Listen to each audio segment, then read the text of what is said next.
Cool. Get your opinion on it. All right. Hey, everybody. T-Ham141 here. And we are live with the Thursday night live stream. I got Remi and Marilene here, and we are going to be talking about all sorts of stuff. Y'all want to say hi, or I'm not as good as Annie is it. To introduce everyone. Right. Well, hi. Hi. All right. So the question we'll start out with is what garden vegetable or fruit do you wish you had grown more of last year? There's so many. There's so many. I had about 100 pounds of carrots, and we eat carrots pretty much every supper. So there's none of that for a family of 7. I mean, it go by very fast. I grew about 50 pounds of potatoes. I eat that in a week, also maybe 2 weeks. But those are common vegetables. I mean, you can get them at the store, even organic, and I find they pretty much taste the same, except for carrots, maybe. But once they're cooked, they're pretty similar to the ones you grow in your own garden. The only ones I guess I wish I would have grown a little bit more would be like on the squash, in the squash family. I don't have any squash left. I don't really know how to preserve them. I know some people just put them in a dark place, cool place, whatever. But you know, there's a lot of squash, zucchinis. I was able to freeze a couple of zucchini. I still have a couple, but I basically just use it when I do like chicken soup or stuff like that. I put it in and don't tell the kids, and they eat it. Yeah, zucchini is tasteless mostly, so Yeah, it's just good vitamins, I guess. yeah, I'm trying to get my a good filler. Mm-hmm. I don't know why I can't find my. Let's see here. Let's just go to regular YouTube. I'm trying to get my other screen up and going. I'll probably have to shut it off, but yeah, because it's running way slow. So welcome everybody. We got three people viewing. So let us know where you're at, where you're coming from, and all that good stuff. I'm gonna close that right down. And what I'll do is I went ahead and I made the cover for my book, and I want to see what you guys think of it. I wonder if this will. Yes, it will. It just knocked us down. Okay. Now I need to bring. Oh, and it's not showing that one. Hold on. I'll get it. I prompt. Wrong one.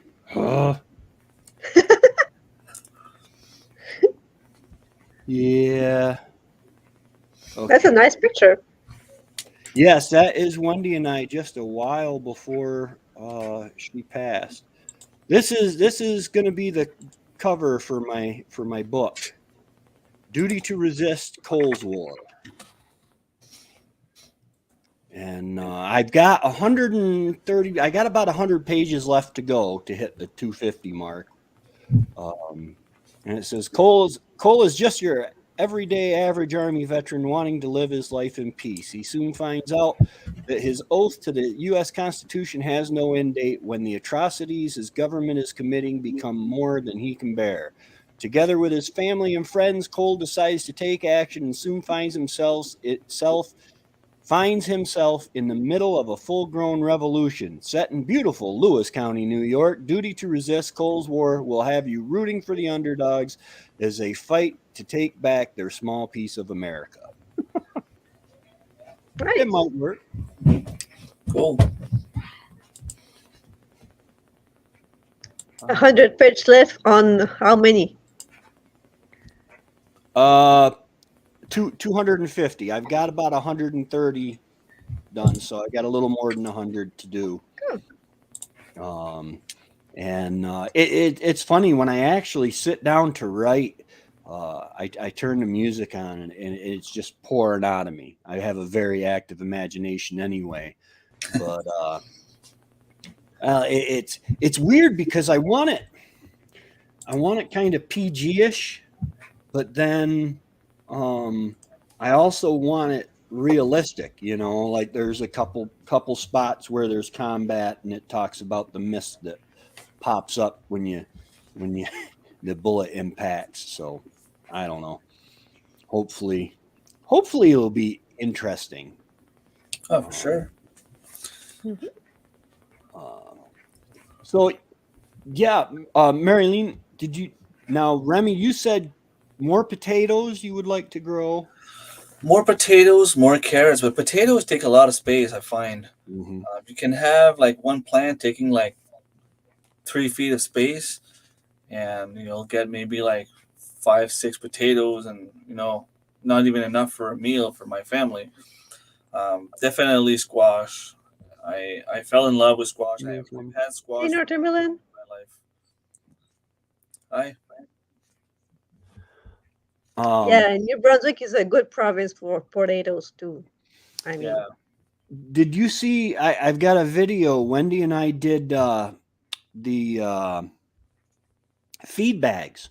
We had every time I buy chicken feed or pig feed, I get feed bags, and we planted our potatoes in feed bags, and then we would just add a little more dirt as they grew. We'd curl them down, and then as they Yeah, grew, we'd add a little bit more. Um, that and could be a good way to do it, I guess. Well, yeah, it we had a really good turnout because they were in some really good soil. And then I mean the bags were no good after that, but you just empty the bag out and it's Keep full the of bag potatoes. for you keep the bags for next growing season, I guess. You can use them again. Well, yeah, the bottom started to rot out of them. Okay. Yeah, makes sense. Um, and so and Marilyn, did you say what you wish you had more of? not yet. Not yet. Okay, go ahead now. Um, I have plenty of vegetables right now, but I found out that the colleagues of my boyfriend love uh, lemon cucumber. Mm. I think I ate one lemon cucumber last year, and all of them went to the colleagues. So I have to plant more this year so I can eat some and they can have more. But Yeah. beside that, not really. I mean, I already have 160 plants of tomatoes, so I think I'm good with that. Other things is I'm not a big family anymore anyway, so Yeah. don't need much here. Right. One I'm a year we had so many beans. I think we had like 15 big Ziploc bags of beans. Oh We wow. still have them, and so we don't plant much these years. Yeah. I know I had a bumper crop of beans, green beans this year, but unfortunately I missed the harvest, so now I have a bumper crop of seeds. Um, Well, it's but good too. yeah, and I want to do more beans and everything. This is my mom. I just have to take this real quick. I'll be right No back, problem. just in case it's an emergency. We'll feel Yeah, you never know. So once again, for some reason, we end up being the ones. we're the stars. Yeah, yeah. I don't know what's going on. Like, are we? I think we're cursed or something because whenever I go live, I either like touch a button somewhere or lack of electricity for some reason, power outage, or anything, and Tracy has to end up being the one taking care of my lives. And whenever he's live, I'm pretty much doing the same thing to him. Hey, Darren, how are you? Hey, Thor. Hey, Darren. Thor. Up above, I posted the link for the StreamYard if you want to join us. Yeah, that was my mom. She's okay. She was just telling me that I don't have to take her to a doctor's appointment tomorrow. How's it going, Gil Gray Man? Yeah, it's doing pretty good. Hey, Just got my fire going, so I'm good for a while. Oh, nice. Mine pretty much just smoldered all day long because it was warm out. I loaded mine up about 10 o'clock last night. When I got up this morning, I poked it around, stirred up all the coals, got all the ashes off the top, and let it go. And I just emptied it, cleaned out the stove, and loaded it up. And so I'll probably be good for another 2 hours before I got to pack it for the while I'm doing my live stream later tonight. Nice. cool. What time you going on? I'm going on at 10 o'clock Eastern on my Gray Man prepping channel. It's a Thursday night talk where we discuss certain scenarios that certain, how do I put this, fear porn channels are putting out there. We talk about what they put out. Then we talk about the science and we blow it out of the water. And then we talk about, all right, just by some winning the lottery statistic, it comes to pass. How can you live through it? So Cool. Nice. yeah, let's see who else is out there. Okay. When I'm looking over the side here, just so you know, I got 3 monitors here in front of me. Yeah, I've got a monitor over here to my left a little I have bit. one behind me, and I need another one here. Yeah, so the one over here on this side is where I have the YouTube up where I can make comments at. I tried doing that a few minutes ago. I ought to try bringing it up in a new window because I was watching Joe Rogan earlier, well, just a little while ago, and he had some. She used to be on, what was it, the King of Queens or whatever, and that was a really good stream. They did their podcast. But yeah, we're talking about kind of talking about, or just for a subject, what vegetable or fruit? Annie's here. Oh, Little Homestead by the Beach. Okay. That's Marilene. Marilene. And back to Oh, basics. she is here. Okay. Annie. I know I'm Hi, Annie. muted. Just I'm going to the other channels, and sometimes they automatically play their videos, so I don't want to interfere. I'll be back. Okay. All right. Let's see if I can bring this up without canceling me out here. Let's see here. So yeah, Annie, if you do want to join us, I've got I can actually repost it, I think. It's still in there. It's really close to the top. I mean, it's still within the scan. Oh, Yeah, okay. Yeah. And I always do that. Come on, bring it up. There we So I go. can Now fill up it's the chat. Yeah, she's saying she can't join. Thanks for coming, though. Oh, okay. Yeah, absolutely. Thanks for stopping in. Which she said now she's going to start doing on Sunday nights, I believe. Yep. And then Remi, you do your live stream on Sundays. Well, I went on Sundays after her because I figured it was the best time for me. And my girlfriend usually spends more time on Sunday nights to do like the cleaning and stuff. And she keeps telling me, I go late at bed, so don't worry about me. Go do your things. But with my new computer room now, I can go pretty much whenever I want. And I had a little survey on my community tab, and people seem to think I should go on Friday nights. So I might go on Friday nights from now on.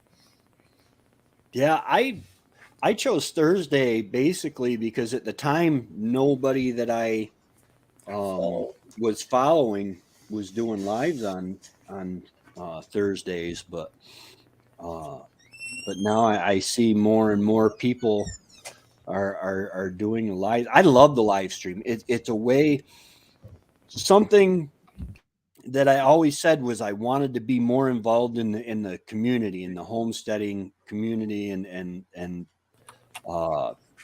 it's really going into the various lives now that I'm not um, having to run all day and stuff like that. It's just makes it really nice to be able to get in there. Let's see here. So the coolest thing that happened to me this week was yesterday morning. I was shoveling out the chicken coop and I pulled a muscle in my back. That was fun. And then today I'm using the 4-wheeler to plow my plow truck. The video will be out tomorrow morning or tomorrow afternoon. It's scheduled for release. I got stuck, and you can hear it. The front end just goes bang, and 4-wheel drive was gone. That sucks. Yeah. So Was it the differential, or was it the one of the drive shaft going to it, the front end, or one of the U joints, or? We just put in a new CV shaft, and then the gear that's part of the hub that goes into the tire part side of the CV shaft. And when Trevor was tightening up the CV shaft, he said that it was turning a little bit. It was loose in there, and so I think it's pretty much the front end. So yeah, I'm plowing with the 4-wheeler now. That little Honda. That's homesteading. Nothing proves truer than 2 is 1 and 1 is none. Always have a backup. I'm plowing with the 4-wheeler, which I won't plow as much. But I've been trying to keep the road out here opened up because I've got some packages coming. Hopefully, if it's FedEx, I kind of hope they just drop them off at the post office. That would be nice. Because the FedEx drivers don't like coming on the seasonal road. Right. But UPS doesn't. I've never had a problem with them coming through, but it takes a little bit longer now to do just the main road. I want to say 600 or 800 feet that I plowed the seasonal road, and then I've got another 600 or 800 feet that I plow back here on the homestead. And man, that plow truck made it quick and easy. I was gonna buy a winch. Harbor Freight has got some winches on sale, and I was gonna go ahead and buy a winch, and this happened. So I'm thinking now I'm gonna do something to try to just get a new truck. Maybe trade the car in now that I don't need it, because Wendy had a hard time getting up and down in the truck. And so now that she's not here, I can go ahead and trade the car in for a truck. Problem is I had some negative equity on the car from the car that we bought that was a total disaster that we traded back in. And then I just got this car, was it June or July? So it's way early to be thinking trading it in. But yeah. Well, I know I just lost his name down at Red Poppy Ranch. Heath down at Red Poppy Ranch got an old truck just to put a plow on, just to run plowing only. And so yeah, he kind of beefed it up a little bit for the plow work, and that's all he uses that one for is plowing. And that's one of the things you got a troll, not troll, you got a bot in here. Yeah, I just blocked them. Yeah. Ah, Um, you're yeah, I faster was than me. thinking that's okay. I'll Yeah, let you. usually on those trolls, the best thing to do, don't delete their message. The second one from the bottom is hide from channel. That Mhm. blocks them from posting again, and deletes Okay. the message all at the same time. Okay, because I just blocked him, so I don't know if he'll be able to post again. You know, I mean, usually your mods can click on it and just hide user, and that Okay. blocks him. And Okay, hide. Like it's the last one I have. yeah. So, but yeah, I was thinking about getting a truck just for plowing. The problem is when you just drive them seasonally, they tend to go bad real quick. Just a vehicle just sitting, and I have a huge mouse population here. I got 2 cats. During the winter, they hunt in the house, but during the summer, they make a big dent in the population. But I had to have the whole truck rewired a couple years ago because the mice just Well, I can explain the reason behind that. When they're manufacturing wire, the lubricant they use for running once they have putting the plastic on and run it through all the stuff is peanut oil. Really? Yeah, and that's why mice and rats love to chew on wiring. Oh, wasn't that wonderful? Mm-hmm. Well, but we're ecological friendly. We're not using petroleum. Yeah, you're getting so the rodents chew up the wiring so you can sell more wiring. Right? Yeah. We had bought a car before that from my daughter, and which thank God it was my daughter, and she said, we'll take it back, just so basically I paid $500 to drive it for like 2 months or whatever, but the mice had eaten the wiring harness, and the place that we took it to wanted $3,000 to replace that harness. Yeah. I said, no. But yeah, it's something I'm kind of hoping that we don't have a lot of need for plowing the rest of the year, but I've seen some pretty severe storms in February and March. How big of a place do you have? I've got a 20-acre wood lot. We carved out, I want to say I've got 3 acres properly cleared, and then I'm clearing another. Trevor's got almost 2 acres cleared where I hope to put a barn, maybe even this summer. I don't know. Do you have a tractor? No, I don't. And that's why I kind of figured for now, if I go ahead and get and trade the car in for a truck, then that'll replace that payment because I'm yeah. Darren says we'll still get a bunch. Yeah, we'll still get a bunch of snow here. Today we got about 2 inches of heavy, wet snow, and it was supposed to be rain, according to my weather station, but it didn't come down as rain. It came as snow. But yeah, it is just crazy to me how dependent I am on the snowplow. So if that goes down, if it weren't for the wheeler, or if we got say a 2 or 3 feet of snow, I would have to wait till my brother got out of work, and he'd have to come plow me out. Yeah, that's one of the things we did when we bought our 5 acres up here in Idaho.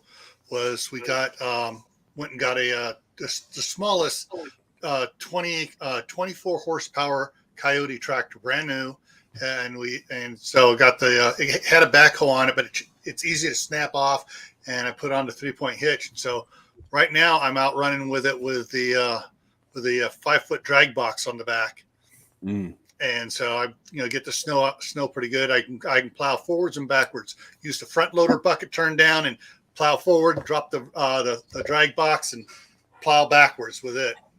Yeah. So that works pretty good. That way, also doesn't sit all winter long either. Right. Keep using it and keep it going. Yeah.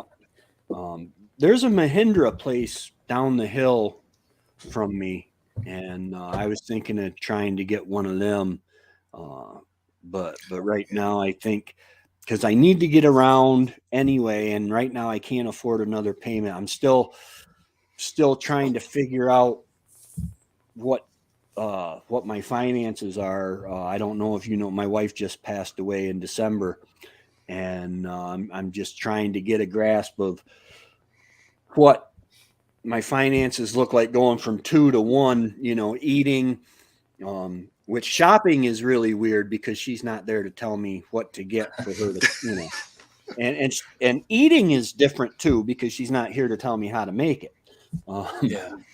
Yeah, but, I know how that goes. So basically, I'm in Idaho.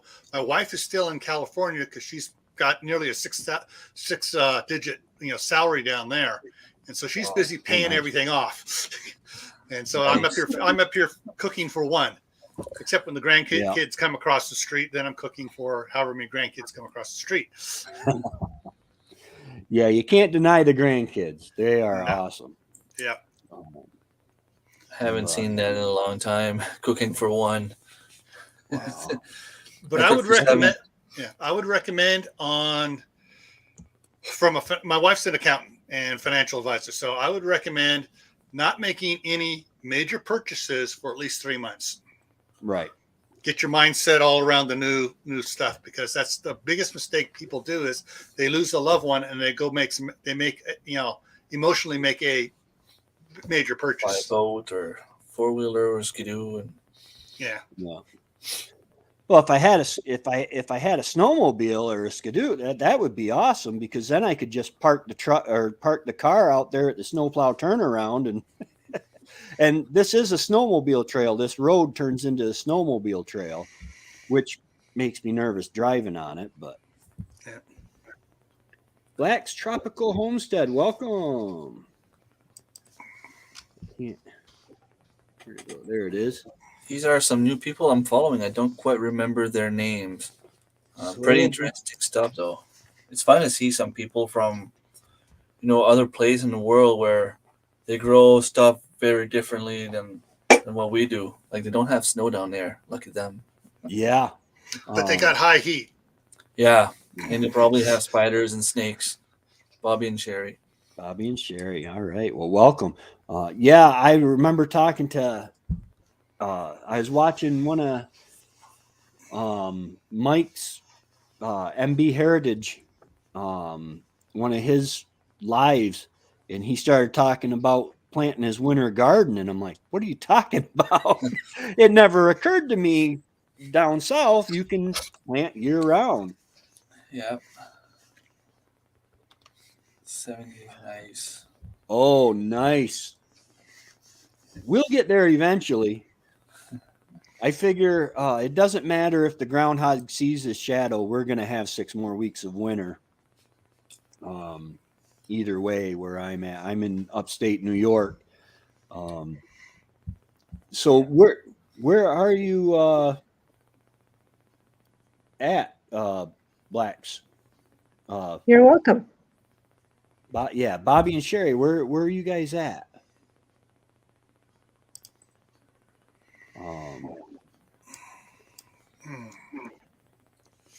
I can't remember where they're at. I know they were on Wide Family Farm. She did an hour and a half interview with them. Savannah. Oh, nice. Savannah, Georgia. Yeah. Nice. My brother's mother-in-law lives there in Georgia. But we're from Northern New Brunswick, Canada. Why did they move there? I don't know. It's kind of far and kind of a random place to move when you're from The a small, heat. small place. Yeah, well, yeah, but I mean, and I think Savannah is familiar, so they might have moved right there. Actually, all I know is my brother keeps talking about going deer hunting there someday. Yeah, if I ever move, which I don't plan on it, but I thought I was going to be buried in Port Leyden too. So, um, but if I ever move, it'll probably be to like West Virginia. They get 4 seasons, and I think they're freer. Well, pretty much anywhere is freer than New York. Tropical fruit, vegetables, raised chicken and rabbit for meat and eggs. Rabbit Oh for my goodness. eggs. That's nice. My granddaughter the other day, I did the Foot family farm, and I asked her, I said, so do you raise your animals or your rabbits for meat? And boy, did she give me a look, sent chills up my spine. You better not. Yeah. Um, but yeah, it's amazing how homesteading is so different in so many places, but yet we all have that common ground, you Yeah, know. self I think, sufficiency and yeah. I think of well, Southern Blessed Homestead with Mac, and then oh, what is the one? They're a big channel. They might be in Georgia too. Hey Gene. Jane? Um, I forget what they're called. They do porch time all the time. Porch talk, and they've got it. And they have their thing has carrots in it. Their High logo. tunnel. Yeah, that thing. I believe so. Yes. Yeah. Ooh. Crud. I can't remember. Yeah, I know he comes on. He comes on and comments on some of my live streams too. He and his wife. Yeah. Oh. They're awesome people. I've learned a lot from them. Yeah. And he's been dead on when he calls me. He says, "Yeah, inflation's going to hit hard," and which that I think a 5-year-old could have saw coming. But the various things like that are just crazy. How accurate he's been. But yeah, I think. Let's see.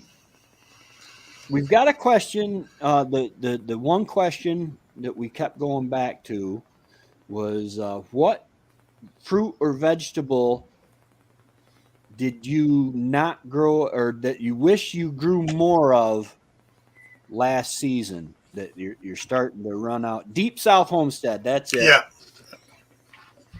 Deep Thank South Homestead. Yeah. But yeah, because I'm to the point where I've got corn that we canned up. I've got pretty much everything that we canned up for this year, but we didn't get a big harvest because doctor's appointments and stuff like that. But I think green beans. I wish I had more green beans. Bell peppers. more mango. Yeah, and mango, absolutely. I love mangoes, man, and we can't get fresh mango up here. No. I mean, we get mango, but they call it organic, but how do you get it to last that long to get from where mangoes grow to upstate New York, you know? A, they pick it green. B, they spray something on it after it's picked. Yeah. Because I don't think there's a lot of regulations on what you call organic in the United States. I think you can basically, if you don't spray it with anything, you can call it organic, but that doesn't count what you put on the. So see you later, Gene. Thanks for stopping in. But I think you can, use stuff on the ground. Yeah. That's not fair. No, that's not going to happen here. Yeah. We're Bell buried pepper. in about 3 feet of snow over here. Yeah. Yeah. Yeah. Right now, I just wish I could see my garden. I mean, I got Mm, sticks sticking up every once in a while, and I left my hand tiller out there, so that hopefully that'll still be good. Whoops. Well, it's just it's just one of those that you twist, but I got to wear gloves for it anyway because the sun stuck all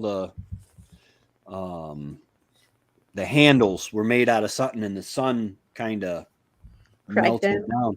down. Broke it down, and it's really tacky. Yeah. Yeah, 3 feet. 3 feet this has actually been an easy winter for as far as snowfall, right? Yep, it is. Well, March is Still, not here yet.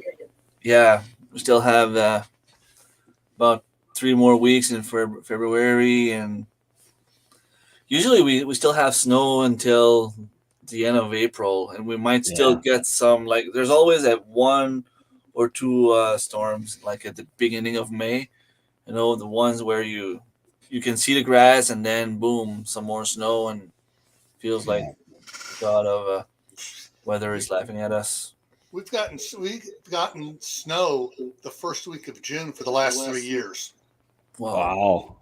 Yeah, it'll be nice and warm. The last 2 weeks of May, okay, let's get out there. I'll start getting everything plowed, and I'll say, I'm not going to plant anything yet. Sure enough, first week, boom, we get maybe that much snow, just enough to last for a little bit. But the frost, would kill anything. So Yeah. So you just keep everything indoor. Start the tomato plants and everything indoors, and wait until the second week of June to plant stuff outside. Yeah. Yeah. I can still see the kids swing, so I know I'm not as bad as previous years. Yeah. I'm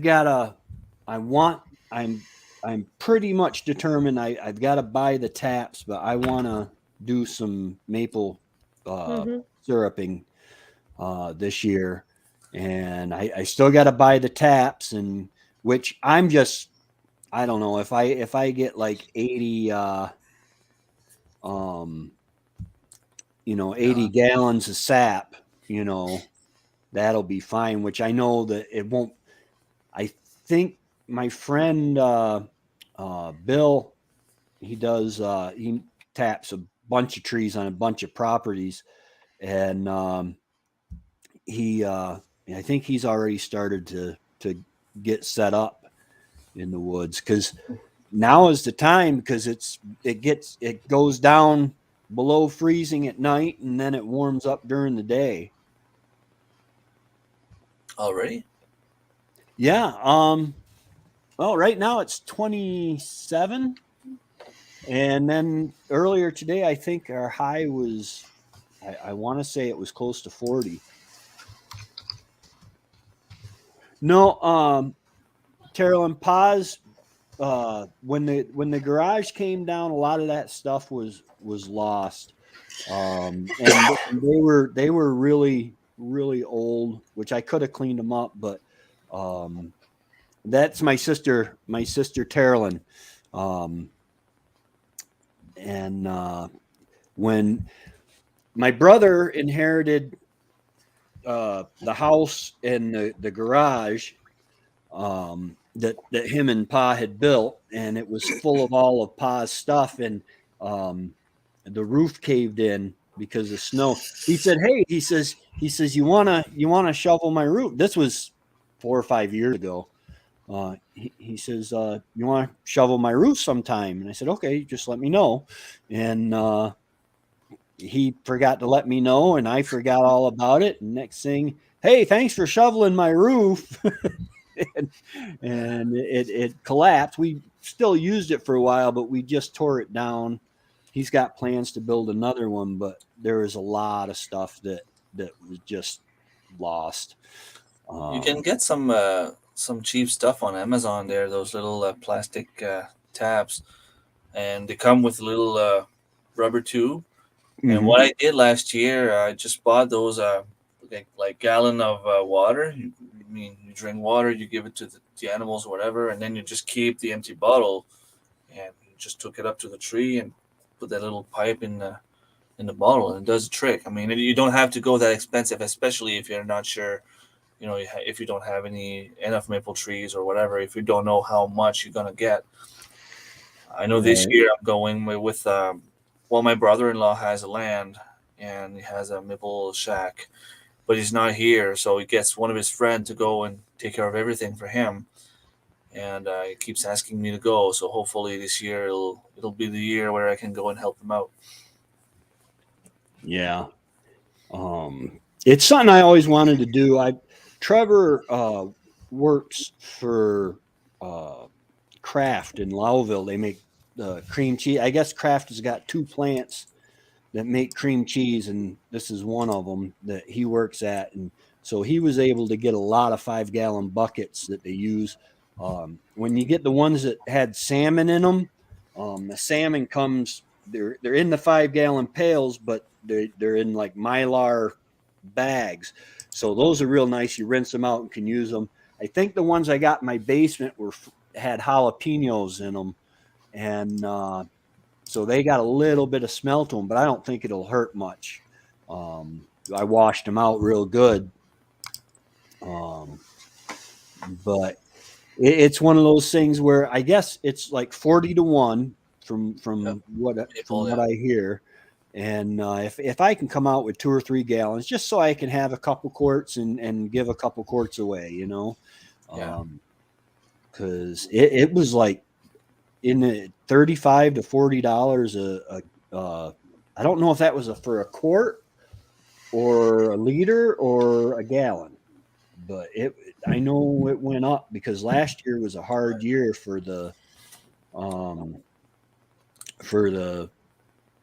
sugar bushes. They just didn't get as much as they thought they would.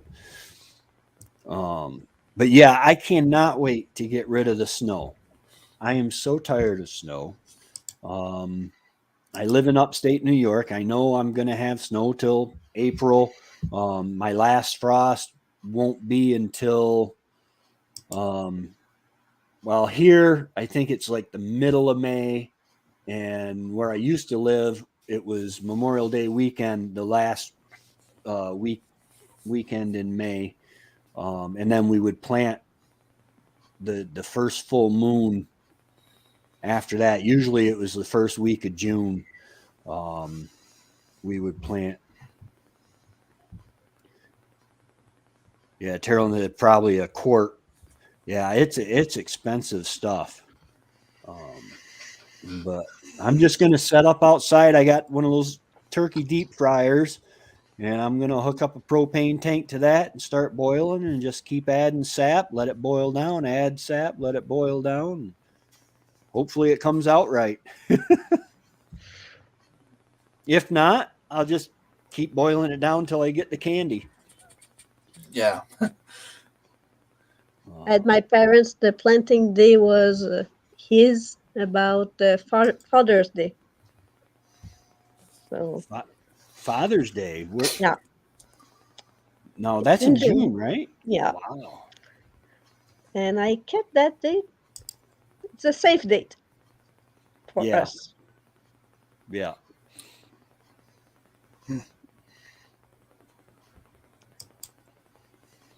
Yeah, I'm looking online here. You're doing quick research for you. Like a company in Vermont sells there $50 a half gallon.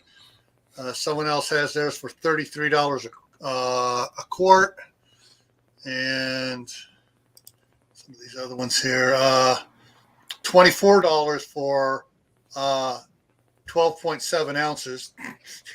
For just I was searching for real maple syrup.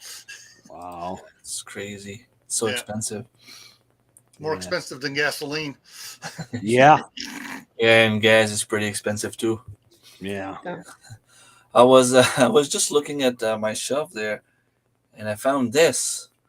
This is one of the first fly I actually made myself Oh, nice. that I actually caught trout with, And I realize now that I'm in here, I have some spot here that I can start doing some flies again. Nice. Little change of During the lives. huh? During the lives. Hmm. Well, Yeah. maybe not that, but I mean, I'm not a pro, but I don't know if Remi's you gonna. can see, but it's not very done well. Like, Well, All don't right. look horrible. Looks but good. it worked. You'll be the new red green. Remember, I'm pulling for you. We're all in this together. Yeah, Carolyn, my sister Carolyn lives in North Carolina, and she says, I think y'all crazy homesteading and to live in the cold. Of course, I'm allergic to the cold for real, which she is. She was down for the, or she was up for the summer, staying with my mom, and they were helping my mom out when she was having some problems, her and my sister Tammy, and she started breaking out in hives, and come to find out it's allergic to the cold. I forget what they call it. Good thing she's not in Alaska. Right? Yeah. Well, yeah, they can't even turn the air conditioner down to the normal setting. Usually, I think she's got to keep it like 70 or something. And if she goes into the uh, cold areas of the supermarket, she'll start breaking out in hives, and they're really irritating. Well, maybe when I'll get older and retired, I'll be a snowbird, but not Yeah, sure yet. Urticaria. I've got friends that do that. And my friend Matt, his mom and dad go to Florida every winter and stay with family down there and just have a blast deep sea fishing and all that. And he just had to go down. She had a aneurysm burst. She's going to be all right and everything. Cold urticaria is what it's called. That's craziness. Yeah. Wow. Never heard of it before. No, I'm reading up on it right now in the Mayo Clinic. It's like, wow. yes, and she lived up north for many, many years. She lived in Port Lyden, north of me. Yeah. Well, But stay warm. yes, definitely stay warm. Yeah. Stay warm for us. Don't come in Canada. Don't come in Canada. Not that we Right? don't want you, but it's safer for you.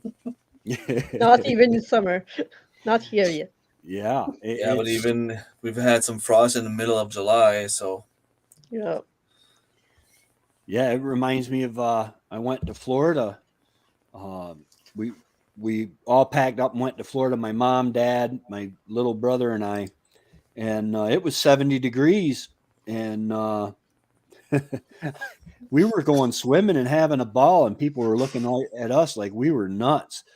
Because if it's 70 degrees outside, then that water is cold. Hmm. But it was a lot warmer than Black River is in the spring.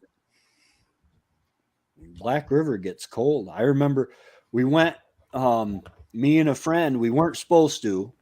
We went to a place called Mulaney's Point, and I swung out on the rope, and I was just a skinny thing back then. Believe it. I'm not lying to you. I was just a skinny thing, and I swung out on the rope and swung back in. And my friend Scott, he didn't weigh much more than I did, but he swung out and the rope broke, and he went right through the ice, and I ended up going in to get him. I got my hide tanned for that one, but yeah, that was quite the experience. I remember a couple years back. It's like 15 years ago. I was coaching a soccer team, and I made a deal with them to try to motivate them that if they won the provincial championship, that I was going to let them wax my chest. And yeah, a friend of mine said, "You know what? I'll do it too. If your team wins, I'll do it." And Yeah, when it was done, I didn't want to do it. I was scared to do it, and I told the kids, um, "Can I get out of this deal by like going in the water?" It was like the end of September, beginning of October, which usually we don't even go outside in a hoodie. We wear a jacket because it's too cold. And said, "Sure, go ahead. If you go in the water and left for a few minutes, come back to me waxing his chest." Yeah, Darren, I didn't do it. I didn't go through with it. I get scared. I got scared. I went in the water instead. Was just a little bit above freezing temperatures, and it was cold, but there was no ice though. But Yeah. So I you was prefer happy. cold water than waxing your chest? Oh Okay. yeah, Yeah. Okay. especially after I saw the first guy. Yeah, See, screaming I like would have a girl. cheated. Instead of saying waxing my chest, I would have said shave my chest, and then I would have used Nair, because you put the Nair Mm-hmm. on the hair, and then a few minutes later you just wipe it off, and there's Mm-hmm. doesn't burn. I made the deal with with the kids at youth group one year that if we got 50 kids signed up to go to the snow camp, that I'd let them shave my head on stage, and they did. They got the 50 kids, and they let them shave my head. Oh, Wendy was upset with me. Why do you say things like that? She said, because I got a pointed head. That's one reason I wear hats all the time. Uh, yeah, Women, when I was in the scouts, one of the scoutmasters, and some of my troops said, "Oh, I can't believe we do this. Will you get a do the waxing like they did in the 40-year-old version?" I said, "I only got 4 hairs. I'm like Tarzan. I ain't got no hair on my chest." Take care, Annie. See ya, Annie. see you later, Bye. Annie. Thanks for stopping in.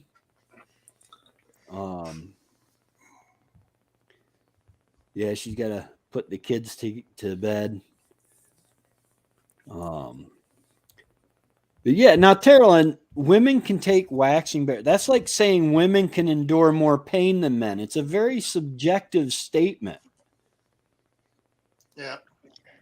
I'm not saying anything on that. Yeah, you got to be careful. Yeah, my wife said that if I had to go through the pain of labor, we wouldn't have any kids. Yeah, that would probably keep me from having kids too. Is which I think the Army took care of that for me. The depleted uranium rounds sitting at my knees for so long in the Desert Storm. But anyway, but yeah, if I had to go through childbirth, no way. I've heard my daughter, I've heard my sister-in-law give birth. They haven't been in the room. Thank God they didn't make me go in the room, but boy, I could hear them down the hall. We were like 2 rooms down when Trevor's wife Beth had Taylor, I think it was, and oh my gosh, we heard her screaming, and I'm like, what are they doing to that poor girl? Yeah, my wife did natural on for my daughter, and then on my son, the doctor talked her into taking some of the drugs and stuff, and she threatened to sue the doctor afterwards. She goes, "I should have gone natural. It hurt more with those stupid drugs than it did going natural and let the body do what it's supposed to do." Oh, And it took a man. lot less time going natural than it did with the drugs. Yeah. I've heard But from some women that if you get kidney stones, it hurts as much or even worse than having kids. So I don't know, but I've had kidney stones twice, and let me tell you, those are not fun. No. I had it once. Once was enough. I've done everything I can to make sure I don't get another one. Yeah, thank God I've never had them, but I've heard that they're horrible. Yeah, my daughter was it Kelly, or was it one of them? One of the births I attended, I was in the waiting room, but they they finally said, okay, you can give me the shot that takes care of the pain all the way down. Yeah, epidural, yeah. And they said, I'm sorry, it's too late now. You waited too long. Oh, hi, bucket list. Yeah, my brother had 6 kids, and my wife said my wife, she made a statement about childbirth, and then his wife goes, "Yeah, you couldn't have handled this." The next week, my brother was going in for a root canal. He did it. He had his wife go in there, and he did it without any Novocaine, nothing at all. And the dentist was like, "Wow, he's tough." And my brother, my sister-in-law said that Jeff never groaned, never allowed any ow, and he just sat there. They stopped. She stopped talking about childbirth about my brother after that. Yeah, root canal, no, nothing. No.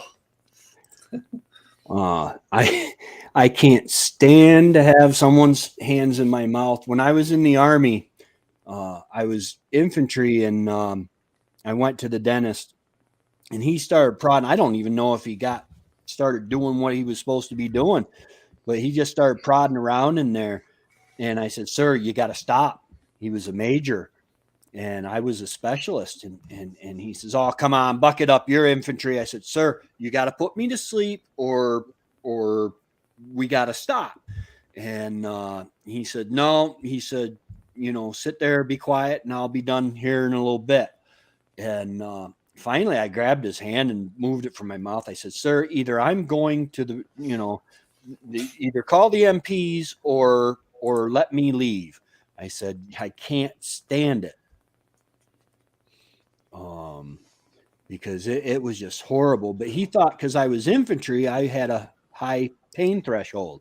No, I'm Tracy. I don't have very much of a pain threshold at all. When I get sick, I'm a baby.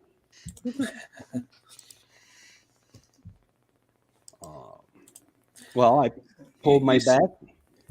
Go ahead. I was just going to say, you say you don't like to have anyone with their hands in your mouth. The problem I have is, since I was a baby, I breathe with my mouth.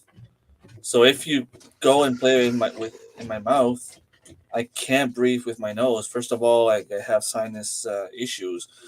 So I went to the dentist the other day. I had to get one of my teeth fixed, and then now they put those like big rubber in, and like you stretch your mouth, and so she put that in, and I was like struggling to breathe. She's like, "Don't worry, just breathe by your nose, and I'm gonna, fix it in a second." Like, no, you don't understand. I can't breathe. I'm gonna stab you with whatever I can get my hand on if you don't remove that rubber from my mouth. And turns out that I guess I have too much anxiety for that kind of stuff. I still need to get one of my teeth removed and a couple more fixed. They're gonna need to do a surgery, so I have to go under, and so it's coming in a month. But I'm gonna wake up and it's gonna be done and whatever. Yeah. You'll have a chipmunk mouth. You'll have a chipmunk mouth. As long as I don't feel anything, I don't really care what they do. I'll be sleeping, and and it wasn't like that when I was younger. When I was younger, I've had a couple of teeth fix, a couple of tooth fix, and I was fine. I mean, would just go in there and do their thing, and I always like looking at the syringe, like when they freeze your mouth, and like I don't mind. I like that kind of stuff. It's crazy, but I like that kind of stuff. I'm like, okay, I'm gonna keep my eyes open and look at the syringe, and but it's just whenever I suffocate, like claustrophobia or whatever it's called. I have that. I can't be. If I feel like I can't get out of something, I panic. So it's the same thing in a car. I went. I took the train. What's it called? Montreal. Metro. Subway. Took the subway when I was a kid, and I went there with my dad. He knew a guy, and it was this guy's funeral. And you go to the funeral, and there's so much food, and I ate like like crazy, you know. And my dad kept telling me, "Don't eat too much. We're going to a baseball game after we were going to see the Montreal Expos." And I got in the subway, and of course, you know, I got sick because it was the first time I was looking at the windows to see, you know, everything was moving fast. Mm-hmm. And since that time, I mean, whenever I feel stuck in a place for some reason, I just go crazy. Sometimes, you know, I have friends trying to make jokes on me, and you know, I go in the closet somewhere or whatever, and they'll push me in and keep the door closed. But no, like Oh I'll man. literally No, eat the wall don't if do I have that. to. Like I want to get out. Don't do that joke to me. Like it's not. Right. So I kind of feel the same way when I go to the dentist. I feel like I'm stuck there, can't go anywhere, can't do anything, and it's probably why it throws me off a little bit. Yeah. Yeah. Freedom of movement is very important.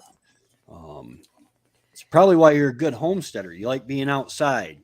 Yeah, I love being outside.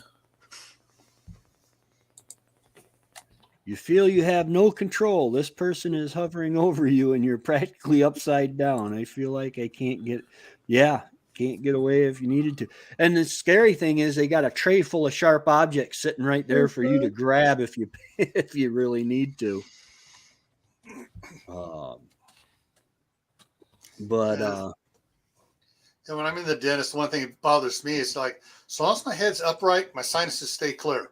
mhm. When I get back like that, all of a sudden, just stuff starts building. The mucus and everything starts building up and pooling in some of the pockets up in your sinuses and stuff. And all of a sudden, he's like, "Time out!" I actually took their hose one, their suction thing, went up.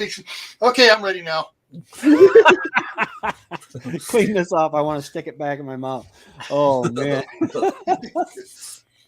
So I'm not the only crazy one when I go to the dentist. No, Uh, no. I Dennis, have to go, but I just later. Keep pushing it. Yeah. It's been 15 years, I think I do that. And for some reason, my kids love going to the dentist.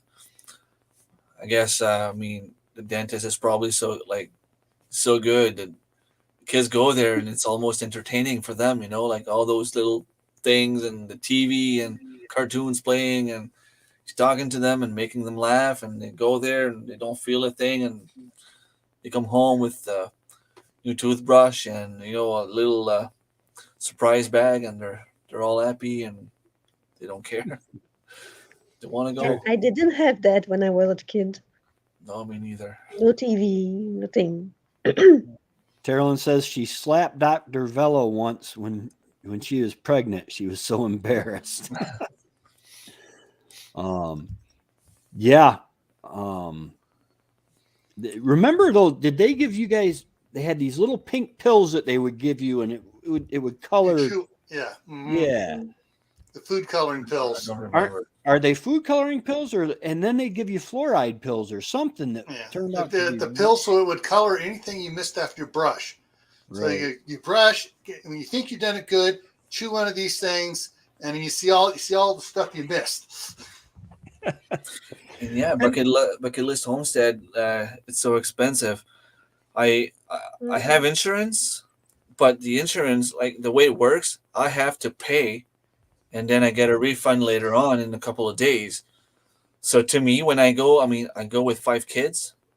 It's $1,000. I don't have that kind of money on me. I'm sorry, but I just don't. I mean, and some people at work are like, "Well, don't worry. You know, they'll pay you in a couple of days." You don't understand. Even if they paid me yesterday, I don't have the money. I don't have $1,000 on me. Right. I make $1,000 bi-weekly, roughly. So I don't have that kind of money on me when I go to the dentist. I mean, but now they're a little bit better, and they'll go and just charge you the difference. Now they know some families are struggling a little bit more, and they try to do that, but for some reason, some people don't have insurance. They make them believe they do, and dentists get screwed. Then you know, we pay for them after. But Yeah. My friend Matt just texted me. He says, "I thought this was a homesteading channel, not a dentist channel." Well, it is. Okay. And we're getting ready to breach the subject of home dentistry. and I'm going to do a video on it, Matt. And when you get back to New York, I'll let you volunteer. I'll pull several of your teeth because I know you have good insurance to get it fixed if I mess them up. Well, it's life. It's part of homesteading. I mean, Yeah. regardless of the way you see it, it is Part something of we life. have to do. Yeah. It's life. one of those things that, we always say we aim to be self-sufficient, but you're never fully self-sufficient when it comes to your teeth and stuff. It's something you can't just let anybody work on your teeth. Yeah.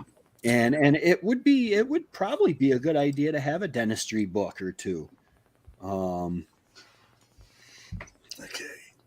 Just to learn how to pull a teeth properly and watch for infections. I know I know you're not supposed to, but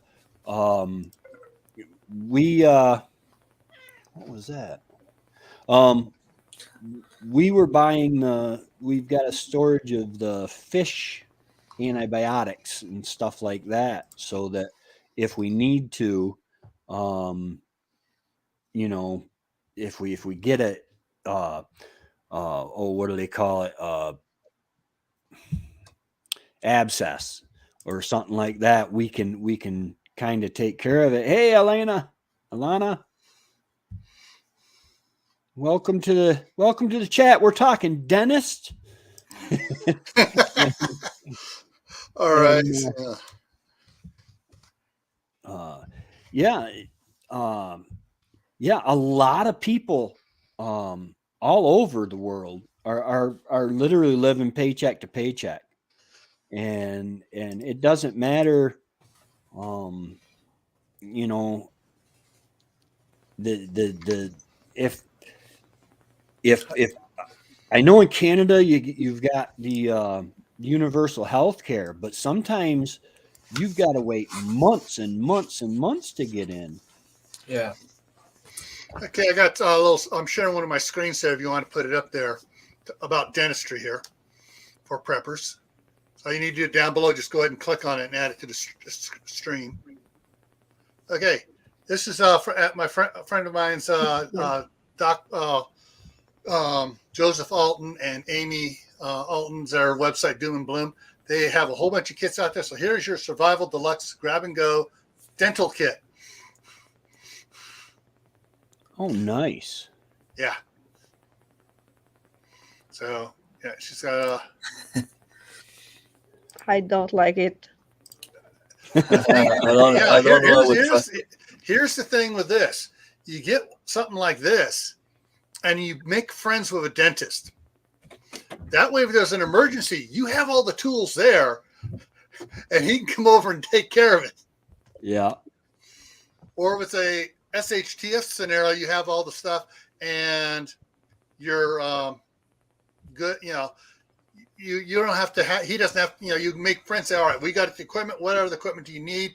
And actually Amy took this to several dentists and, said, all right, anything else we need to have in this. And she made a few changes. And that's why this is the one that the dentist actually said, this is what I would need. Cool. But yeah. So that's, so this is their Doom and Bloom, that's their homepage. That's Joe and Amy. They're doomandbloom.net. They're preppers that are a doctor and a nurse. And actually, I'll throw that. I can't put it in the link because I'm not a wrench. But doomandbloom.net. Okay. And let me go ahead. I got their latest book, one of the color versions of it. Medical, and he has a dental section, section, but it's called Color. And I got number 18 of 500 that they put out, and they autographed it for me. But yeah, nice. This is the 4th edition of it, and it's 1/3 larger than the previous edition, and they kept it the same price. I put the link. Oh, cool. Thank you. You want to talk medical? Those are the guys to go see. Yeah, it's amazing. I kept telling Wendy, I said, it's funny. I can fix a sucking chest wound. I said, but there's nothing I can do for you retaining water. And it's just amazing the stuff that you're going to run into. I watched a movie. In fact, I think it was on YouTube. You know how they got the movies that come up. You can do a search for prepper movies, end times movies, apocalyptic movies. And this guy, he was a paramedic, and the SHTF hit, and they got out of the city, and he forced his son to eat snake, and it was a really good movie. But they ended up, after a while, they formed a community, and he was like the community doctor because he had the medical experience, and he gave his last antibiotics out, and he got a little scratch on his finger, and he ended up dying from the infection that he got while he was doing something. But I'm like, oh my gosh, all the antibiotic plants we have, honey, put honey on it. As soon as you get a scratch, you can't let that stuff go when you don't have access to that. Well, thank you for being here, sister. Same for penicillin. Penicillin is just like a mushroom, basically. Yeah. It was discovered by accident. Yeah. And all the medicines come from plants. It's just they said, hey, we can break this down. We can isolate the healing property that we want, and we can sell it and make more money, and it won't cost us as much. Aspirin is a synthetic variant of willow tree bark.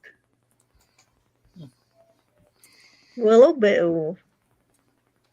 I work in a pharmacy, so I'm not gonna give my opinion on that kind of stuff. It'd be kind of well, it might not be as potent, but it's a never-ending supply.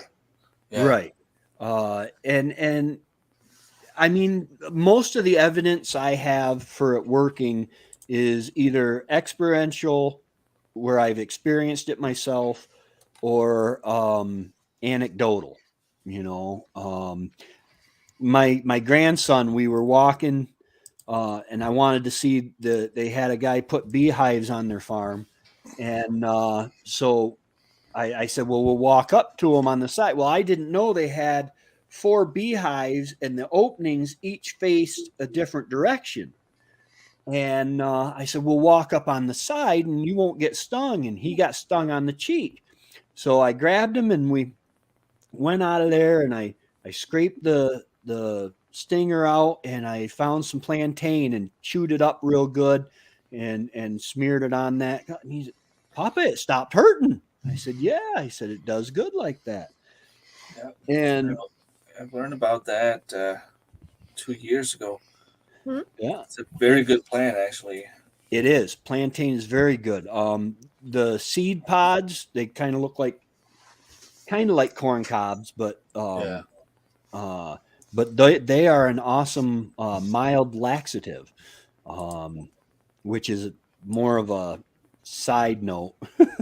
But yeah, and I've heard anecdotally, a man cut himself with a chainsaw and he stuffed plantain leaves in the cut, and it did help stop the bleeding. But when he got to the hospital, when he was still in his truck, he pulled all the leaves out because he didn't want the doctor thinking he was foolish. And the doctor came in and he asked me, he says, they already irrigated, they already cleaned this cut? And he's like, no, you're the first one in here. And he's like, this is the cleanest cut I've ever seen in my life. As far as, there was no bar oil, no wood chip. It just cleaned it. Nice. Yeah. I mean, there are a lot of natural herbs and stuff. Like on Tuesday, that was the topic of my live stream on Tuesday, was medicines and medical equipment. And one of the things we kept harping on, we had some other people with some medical experience on there saying, talk to your doctor and your pharmacist, because your pharmacist knows what medications, what's the shelf life on them, how long they last, sometimes better than the doctors do. Oh In yeah, fact, they a lot do. of times better than the doctors do. Well, always they know their medication more than the doctors. That's Yeah. their specialty, really. Yeah.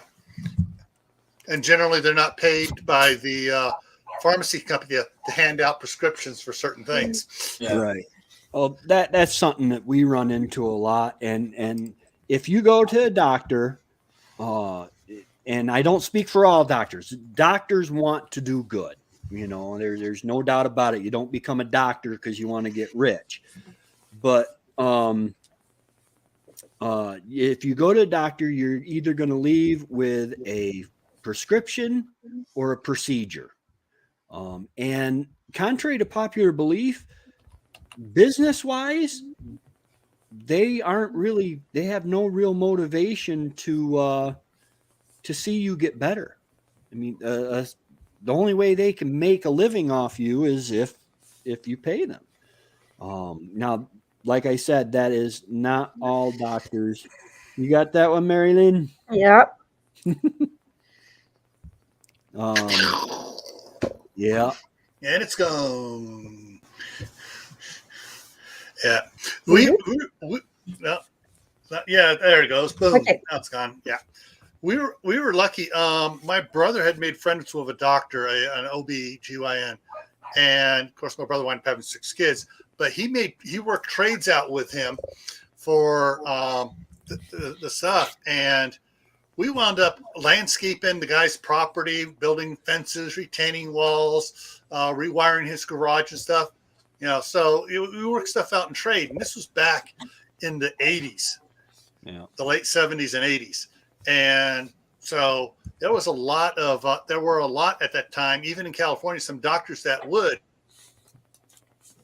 and I froze, that would do trades and stuff, you know, with, you know, for services. Yeah. But, you know, then the insurance companies say, well, how are they paying for it? You know, started getting into his business. And he finally told some of the insurance companies, you don't bother me what my other stuff is. You only take care of when they're submitting to you. You don't need to worry about what I'm doing with other patients. Right. And, you know, but, you know, I say you find a good doctor, you know, that's like finding the goose that lays the golden egg. Yeah. And they are out there. They really are. But honestly, they make their living from sick people. Yeah. Bucket List Homestead, I work in a hospital in a pharmacy, and we have a mental provincial institute like within the hospital, and you'd be surprised how many medications some of those patients take. I mean, sometimes it's just insane. I've seen 50s and 60s different prescriptions. So that means they take, you know, sometimes specific medication 3, 4, 5 times a day, and there's like 50 to 60 like that. It's crazy. But I mean, it's always okay. So you have stomach problems, we'll give you a pill for your stomach. Now you have anxiety, we'll give you a pill for your anxiety. But because we give you this pill, you might have blood pressure issues, so we'll give you this, and then we'll give you that. And at some point, I mean, you're treating symptoms and from the medications. Pills. Yeah. And it's like a vicious circle. Yeah. This medication gives you this, so we'll give you a medication to take care of this, which causes this. And it is crazy. Wendy was going through medications like crazy. She had heart flutters, so they sent her to a cardiologist. And then when she started retaining fluid, they sent her back to the cardiologist, and the cardiologist put her on some pretty powerful water pills. When that wasn't helping, she ended up going in the hospital, and that's when we found out the reason it wasn't her heart, it was her liver was right full of cancer. So it was making ammonia to try to fix itself. And that was why she was retaining fluid. All the water pills were doing was dehydrating her blood vessels so that less could get through them. And I've got all the respect in the world for doctors and nurses. And I was a combat lifesaver in Desert Storm, which is just a guy with a bag to basically, I would triage people till the medics could get there. I never had to do it, thank God. But I've got all the respect in the world for the medical professions. And the thing is you gotta look at it. It's a business, and there are big pharma out there that, well, I guess they did get that guy that took, what was it? There was that one medicine. He made it like $1,000 a pill or something like that. Wow. I forget what it was for, but I think they ended up indicting him. Yeah. And they found that it only cost them 30 cents to make it. Yeah. And that's the problem with modern medicine. They teach them to treat the symptom, mm-hmm. And not the illness, Right? and not the cause. Mm-hmm. And so that's one of the problems. That's why I think probably one of the best things you can do if you're putting together a survival group or a CAG, a community assistant group, or whatever, is get yourself a apothecary and a pharmacist Mm-hmm. in the group. Yeah, I've got a small apothecary, just stuff, and it's really cool because we're finding like we started off with the plantain, which will grow anywhere you give it a chance to. Then we found the heal all. This last summer we found mullein growing, and all this stuff that when you know what to look for. And we're trying to grow. This year, I'm going to really make an effort to get the toothache plant. You chew on it, and it helps with toothaches and stuff. It's really important to know this stuff, because if our grids, the medical grid, does go down, or for whatever reason it's no longer available to you, you can take care of a lot of stuff. Like as soon as I feel a cold coming on, I'll start taking my echinacea tincture and my elderberry cough syrup. And that, number one, both of them boost your immune system. The tincture will, the echinacea tincture will work wonders on any kind of sinus infection or anything like that. Stinging nettle. I've got a type of no, that's burdock that's growing out here by the road, and it's a seasonal road, so it doesn't get sprayed or anything like that. So, but yeah, stinging nettle is very,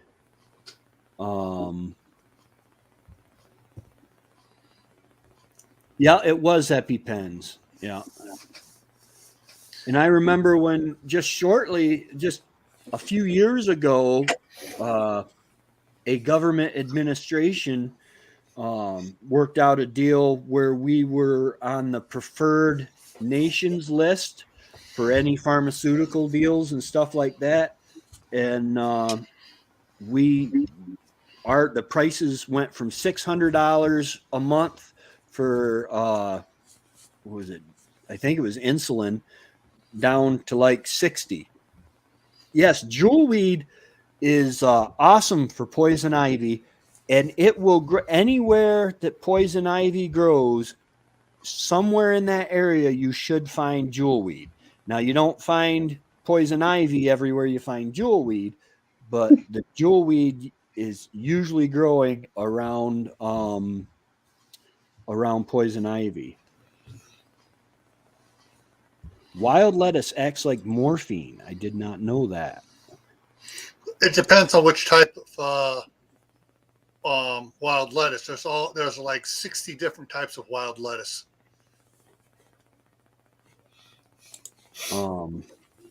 I've got the two books that I use. If I can find them in the dark here. Wild lettuce. Where'd they go? Sorry about that. The backyard, the homesteader's backyard companion, or backyard medicine, and the homesteader's companion are the two books I have that really go into that really good. They go into the various things, but then those are not, they're not exhaustive, and they're more general. If you want to start getting into herbalism and the various things like that, you would be best to try to find a book that centers on your area and your climate, like New Brunswick or Ontario or Idaho, because what grows down south might not grow up here. And so why have a book if it only has one or two plants that grow where I'm at? Where is it? There's one by Andrew Chevalier. It's called the Encyclopedia of Medicine, 550 Herbs and Remedies for Common Ailments. That's one my wife picked up. And the other one was Rosemary Gladstar's Medical Herbs. She picked that one up as well. Yeah. Yeah, and I guess she says she's on YouTube also. Yeah. I have to check that out. Yeah. Rosemary, I gotta write that down. I'm always writing links and stuff like that down, and I'll try to put the links after the fact down in the description of the live for those that watch it on the replay. Rosemary Gladstar. Yeah. And right now, Rosemary's Herbal Medicines, A Beginner's Guide, is $13.49 on Amazon. And the other one there, Andrew Chevalier, I can't pronounce it right. It's French. Is $23.49. And then the Herbal Apothecaries 100 Medicinal Herbs is $19.99. Oh, that one just dropped 4%. I got them in my wish list. Cool. Let me. Yeah. Throw that. So these are some of the ones I got in my health wish list on there. My wife already picked up the one, but there are some really good ones here. The where's Peterson's Field Guide to the Western Municipal Plants and Herbs. Peterson's Field Guides. And you can also find books if you go in there and look for books for your state as well. But I pull up a lot of ones here for the Green Pharmacy Herbal Handbook and some others. So there's a bunch. I try to keep these, and I usually get most of these are recommended by other homesteading channels, and get a lot recommended off of the Broussard Homestead. They have their good ones live streams, and they get a lot of people in there. Yeah. Yeah, She Is of the Woods. I've seen She Is of the Woods before. I'm trying to think if she was the one. There are some that are on YouTube, and they get into the spiritual side of herbalism, kind of the Wiccan type side of it, and I try to avoid them. But that's not saying that they don't have good information, you know. But and raspberry leaf tea is awesome for inflammation, and it's just very, very calming. It's really nice. We've got catnip growing because that's when Wendy was having a hard time sleeping, we would make her a tea from the catnip, and that's a real mild sedative. And then the doctor gave her a prescription for pot pills. Yeah. And Valerian root is another good one for muscle cramps and stuff. Going back to dental stuff, clove oil is one that a lot of people recommend, with the caveat you got to be careful of clove oil because it also eats away at enamel, so you can't use a lot of it. You use it very sparingly. So you got to understand these herbs, and with fruit, you'll understand that, all right, they has this side of them and they have this side. You got to know how to balance it and use it right.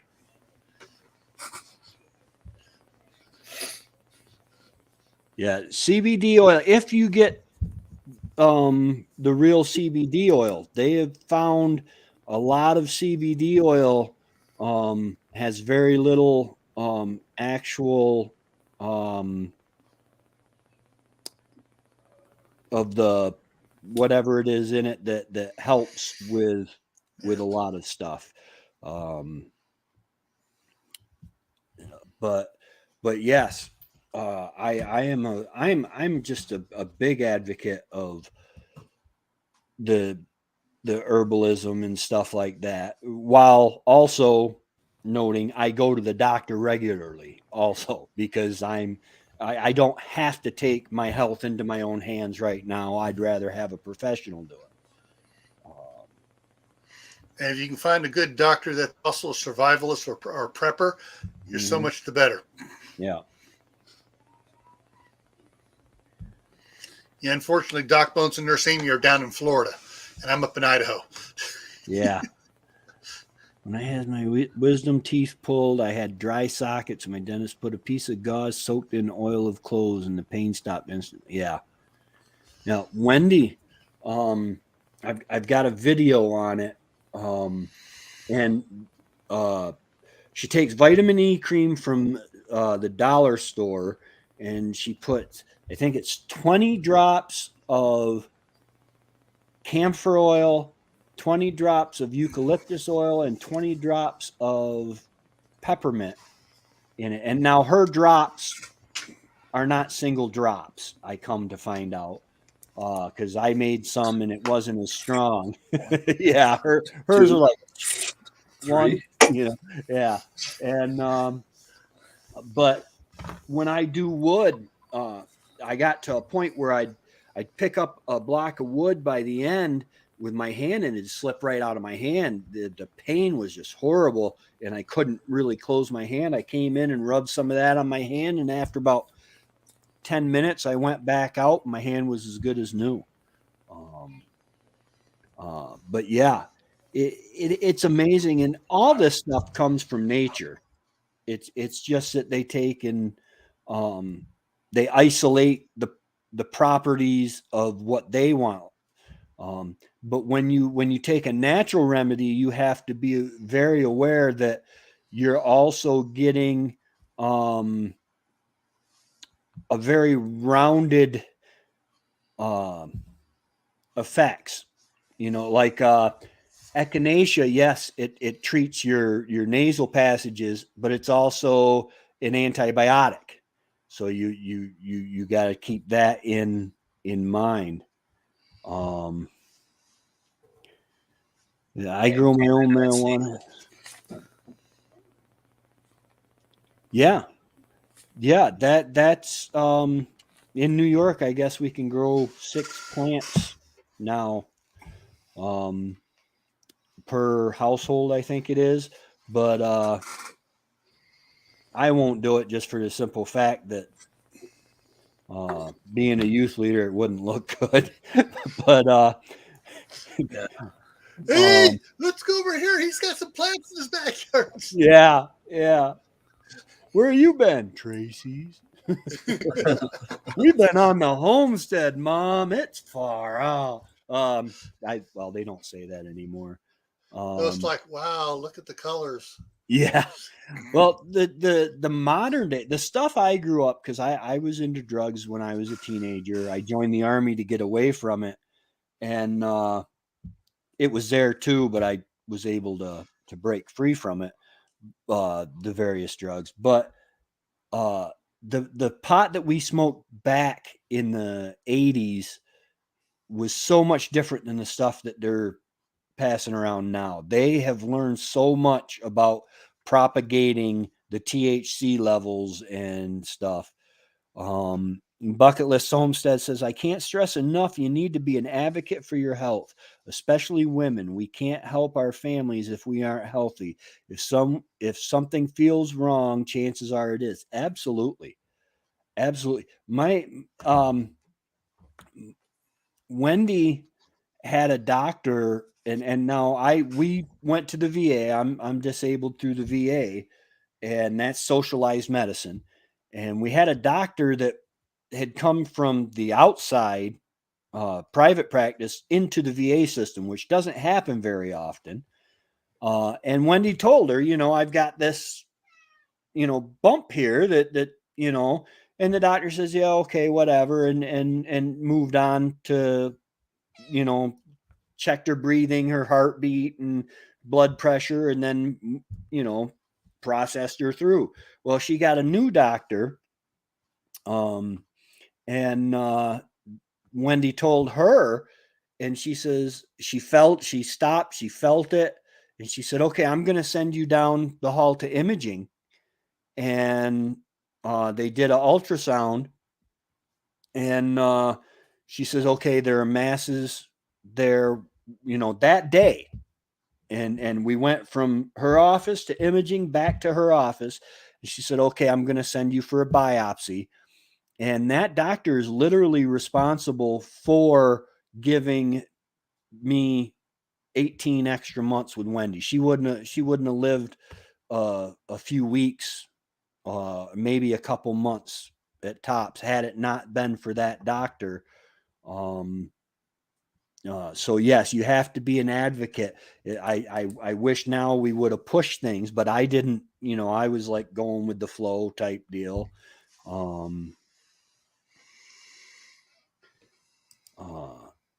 I was sick with cancer for 18 months before I finally was diagnosed. I even had one doctor say my problems were mental.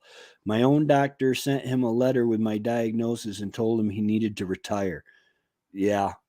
Unfortunately, Wendy was stage 4 when she was diagnosed, but we got the extra 18 months, and that was nice. And Northumberland Acres, I'm one of the few people who can't get high from it. I take it you're talking about the marijuana. That's good.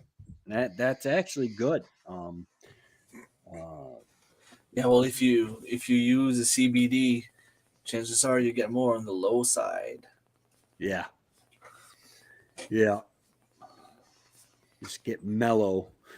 Yeah. I mean, here in Canada, it's legal, so there's nothing wrong with it. It's not. I mean, you smoke a joint or you drink a case of beer. It's pretty much the same thing. It's always the same. The way I see it, it's no matter what you do, no matter what you eat, or no matter what you drink, or whatever, no matter what you do, it's always just like, there's a limit, and you just don't have to go and do it like every day or every minute or every hour, or if you use it to go to sleep, or if you use it for pain, or keep it that way. But you don't have to get drunk all the time. Right. Though I kind of do it pretty much every time I go live, but that's another. That's okay. I know if Matt is still watching, he would probably say something about, well, you're dealing with Tracy, so getting drunk would be a viable option. They were wanting to give me, because I do have PTSD from the Gulf War, and they that was an option offered to me, and I took, because of my history of drugs when I was a teenager. I chose not to go down that road again. Um, but yeah, everything in moderation. And people say, so many of the teens would come up to me and they say, well, God gave us the plant, so all I'm doing is using it. Well, no, that plant has uses. Number one, Jesus probably used hemp, because hemp held up his belt. That's they made rope from hemp. It's very, very strong. But using it in the proper way, everything in moderation. And I'm not going to tell anybody how to live. Everybody has to make their own choices and stuff. It's one of those things that there are uses. You work in a high stress job. You've been going through a lot. And I know that there are people that will disagree with me on this, but even alcohol has a very important use. Fermented drink can help in the digestive system. It can help relax you. Used properly and in moderation, I don't see anything wrong with it. God created fermentation. Sorry, didn't mean to get preachy. Occupational hazard. No, it's just that you made me think about a friend of mine I used to work construction with. This was back in the 90s, and there seems to be every other day reports coming out. Oh, this can give you cancer. This can give you cancer. This can give you. And finally he got mad. He goes, next thing you know, they're going to tell me that sex will give me cancer. I'm ready to die. And it was like, Gary, they've been saying that for years. I said, the straight face to me, he goes, what? I go, just kidding, Gary, just kidding. But you got, I think it can prevent one cancer, but I'm not sure. Yeah, but there's Everything's it's a thing. It's everything. If you use it too much, it's bad for you. You drink too much water, your body will actually go into dehydration mode, trying to get rid of water. Yeah. Mm-hmm. So, everything's out there. Is you got to understand. And I froze again. It's my internet. It's my internet connection. It's a radio signal from my house to the broadcast tower about a mile and a half away, and so it's just every night it just can't keep up with my outflow. And so there's just so much stuff you need to understand. This is the good part of it. Up to this point, this part starts getting dangerous. And so you need to know, what the best use of certain things are. You got to study it, and knowledge is power when it comes to your health. Knowledge is power about just about anything. It's because 90% of the time when someone is afraid of something, it's because they lack knowledge. Whether you're talking the gun debate, or if we could get half of Congress, or give all of Congress a trip to the gun range, our gun debate in America would have a blast. Well, there might be a couple of them. That I remember that one reporter did a TV segment, and he shot an AR-15 and said he then claimed he had PTSD. It scared him so bad. Some people just were not meant to survive. Well, when it comes to a professional politician, that's someone who's in it, that's basically been their only employment. They've been in it for 30 years, or even 20 years. They see guns as a threat to their kingdom. Yes. And so they will always be trying to take firearms away from people because they realize that a person without a firearm is a subject. A person with a firearm is a citizen. Yeah.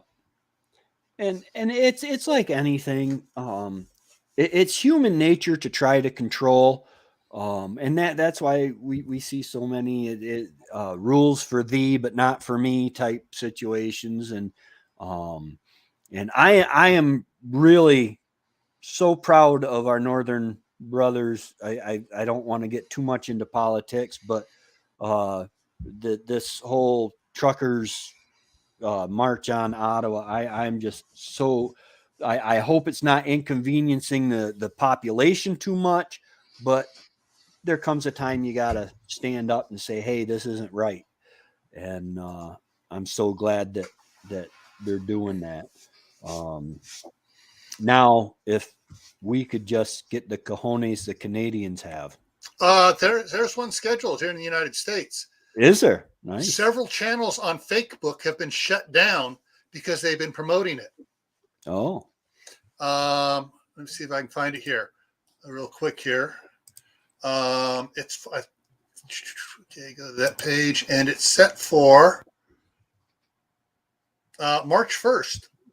The March to Freedom convoy to Washington, D.C. Nice. I'll have to check into that. It's important because there are people in various states that are trying to homestead, but they literally get taken to court and they say, listen, you don't have to use it, but you have to pay to run electric lines to your house. We don't care if you use the electric or not, but you have to pay the electric company to run these lines to your house. That makes no sense to me. Mm-hmm. We're supposed to be free. Well, that is some of the rules and regulations put in by bought and paid for politicians, bought and paid for by the utility companies. Because I know, like in California, there's certain things about you can go solar, but you can't be totally solar. You have to have one that's hooked up to the system, and the power company has to have control over it, and you can't be totally off grid. Yeah, and so that's ridiculous. The Commerce Clause of the Constitution should help us with that. However, the Constitution, though they take an oath to protect and defend it, it's losing its weight. But with homesteading, we've just got to be aware of all this stuff. We have to be ready for when that storm strikes, when that law breaks through, when this grid goes down or that grid, because there are all sorts of grids. There's the educational grid, there's the electric grid, there's I never thought about education as a grid before. This is a spider web. Yeah. And it is just we have to be ready for that no matter where we're at. That's part of this life. I mean, Terilyn was joking at some point for about shoveling snow. I think was that this live stream or a conversation I had with her, but yeah, I choose to shovel snow and to live here. I choose to live on a seasonal road because it offers me the seclusion that sometimes I get home and it's like, silence. And then sometimes I get home and it's like, finally silence, and if I want the noise, I can turn on a radio, but this whole self-sufficient thing, we're going to start being called fringe, and that's why we have to be very careful. We try not to break any laws. I think what was that guy? Oh my goodness. He was an off-gridder. He got tied up with the militias out west somewhere. They lived on a hilltop and the FBI raided him. But he got into selling sawed-off shotguns and stuff. We have to be very careful. We do things as legal as we possibly can. Mm-hmm. There's a lot. Yeah, there's a lot of things you can do legally and not get in trouble for it. And there are things that as soon as you start, you get people, oh, well, I need to have this. I don't care what the law says. It's like, why do you need to have that? It's stupid. I mean, one of the things is that's the big things going on dealing with weapons is the force reset trigger that I can't think of the company on it. Basically, the ATF has, some agents in the ATF have put out memos. Okay, this now makes it a machine gun. We're going to seize it all, and they've been losing case after case on it because it's not like even like the bump stock. It doesn't automatically fire it again. It just forces the trigger back quickly so you can squeeze it quicker. Right. So you still got to squeeze it. It's not squeeze and hold. And so, there's, you got to be careful what you're doing. Not to, and to me, there's no use for that. Right. I'm on the mind. I'm like the old hunter. Ooh, there's a deer out there. That's going to be one shot. Ooh, there's a trespasser out there. That's going to be one shot. Yeah. There's 20 guys come at me. That's going to be 20 shots. Yeah. And that's it. Not 500 shots at those 20 guys. And the funny thing is, I remember my dad had shot a deer and he came and got me and we were walking. We actually ended up cutting through the woods behind the house to get to the deer the next morning because he shot it right as the sun was going down. And there was a coy dog on the deer. Well, he had a 300 Savage lever action, and he made it sound like a machine gun. And he didn't hit what he was aiming at, but the speed at which he was able to fire with that lever action it literally sounded like a saw that we had in the military.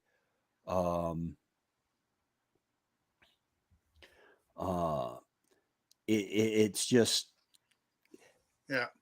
it's who uses it, being trained, being knowledgeable about what you're dealing with, whether it's herbs, weapons, manure, whatever, Well, I'm gonna have to get off here because I got to get ready to head to the city council meeting here.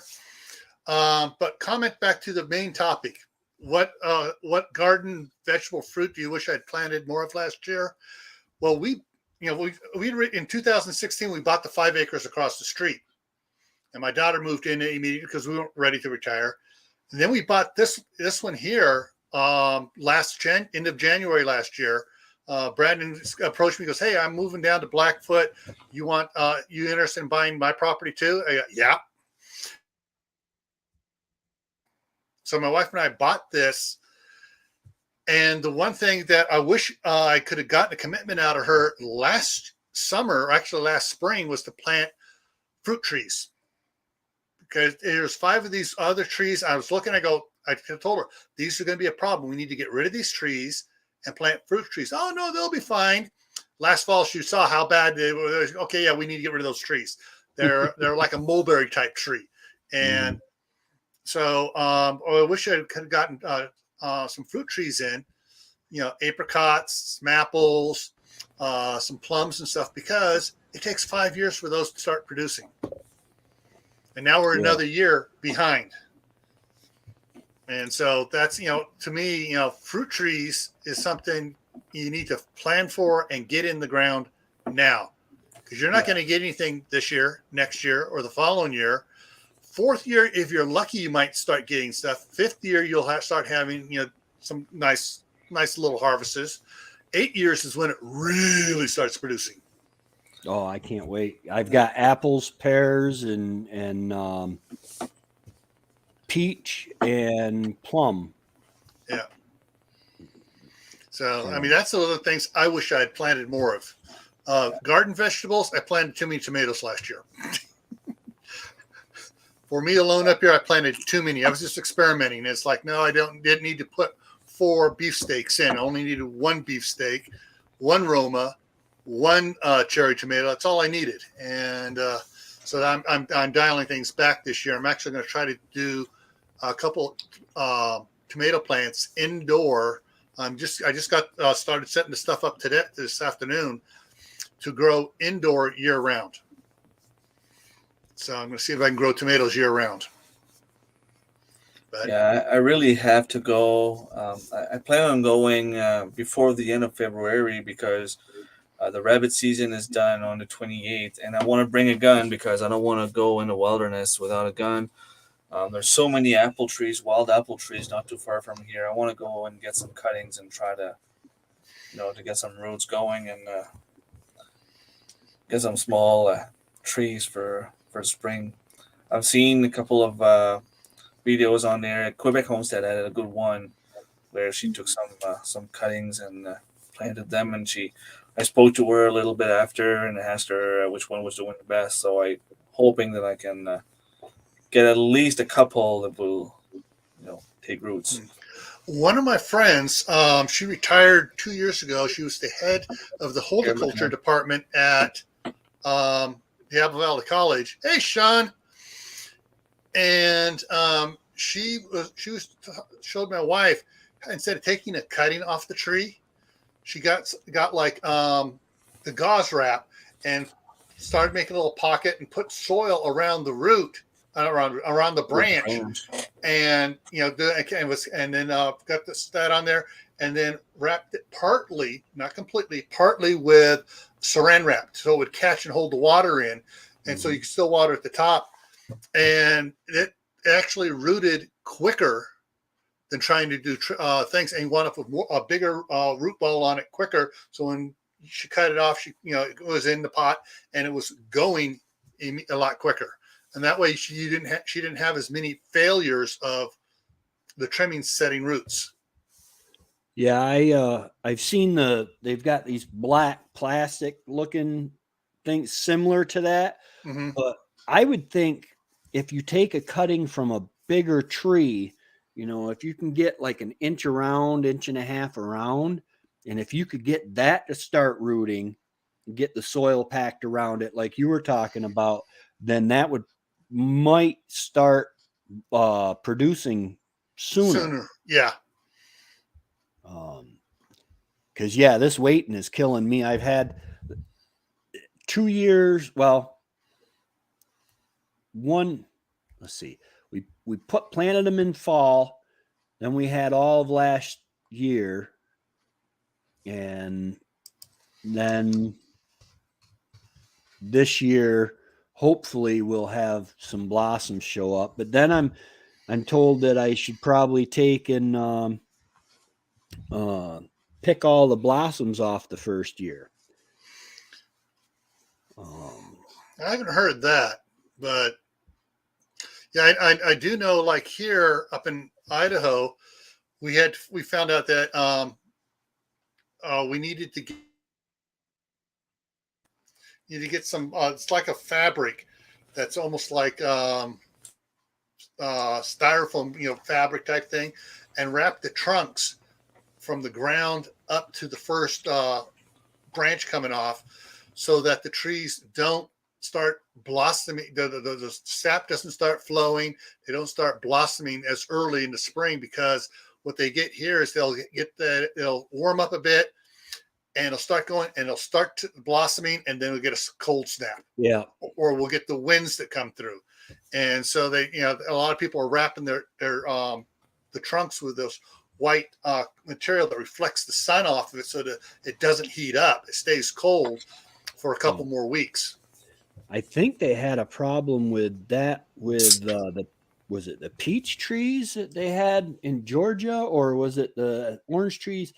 They just started to bud out and to blossom really good, and they got hit with a frost, and it wiped out the entire thing. Probably both, because either oranges or peaches and apricots too, same problem. So any of your stone fruits and your citrus ones, you don't want, if it looks like the temperature is warmer than normal, you want to do something really quick to try to slow it down. But generally, what we do up here, everyone right now has already wrapped the trunks of their trees, because we get weird. We had first summer, first fall, second summer, second fall, third summer. It's like up until December, it's 2 weeks of hot, 2 weeks of cold, 2 weeks of hot, and sometimes we get that in the spring too. We'll have some couple nice warm days, and then we got more snow, and it warms up, and we get winds, and it warms up, and it's just really weird. So we've everyone around here has learned it, and they've shared it with me. So all right, you want to wrap your stone fruit bases of your stone fruit trees to keep them from blossoming out, to warming up and blossoming out too soon. Yeah. All right. Well, I got to hop off here. I got to get some stuff ready so I can head over to city council meeting, and I will see you later. And I'll be back in 2 hours on Gray Man prepping for my live stream tonight. Awesome. All right. I'll try to be there. All right. Take care. See you guys later. Have a good one. Oh, Remi, I think I'm going to give it in for tonight. Yeah, 2 hours has been nice. Yeah. I had a lot of fun. Always. All right. And now, do you have a live plan for coming up Sunday, or? Nope. Well, Sunday is Super Bowl, I think. So that's I right. don't think there's going to be many people on. I think Annie is going to go at Back to Basics Homestead. She goes on earlier than me. I think I'm going to skip Sunday. I have something coming up next Wednesday with Darren, Chris, and Mike at Tor Haven Farm, Hickory Croft Farm, and me and New Acres. The roundtable discussion. And then I'm probably going to go on Friday nights. I'm trying to have a couple of guests, like a couple of interviews with some local farmers around here. Hopefully I'll be able to get something going, but everybody's so busy, and busiest time is almost at our doors. Yeah. So. I can't wait. I'd like to get out, and my sister-in-law has got Sunday Farms in Gregg, and I'd like to get a tour of her homestead. She is like, she's been doing it forever. She cans like amazingly, and I'd like to get a tour and interview with her. I want her to start her own channel, but she won't. She says she's got enough going on. It's actually going to be our subject on Wednesday, the YouTube part of it, how to homestead with a YouTube channel. And, you have so many work to do. Sometimes you have to bring the camera and you want to get everything done. But, there's always some good challenges and, the good and the bad of filming the journey, I guess. And that's with Thor, right? Yeah, Thor, me and New Acres, and Hickory Croft Farm. Okay, who's hosting that? Is that you, or it's gonna be me? Yeah. Okay. We've all had our turn, and this time just so I can find it. Yep. All right, I look forward to seeing that. All right. Y'all have a great night, and remember, if the girls don't find you handy or handsome, let them at least find you handy. Because remember, you're going to be the new red green with the tie and of the flies. Yeah. All right. All right. Take care.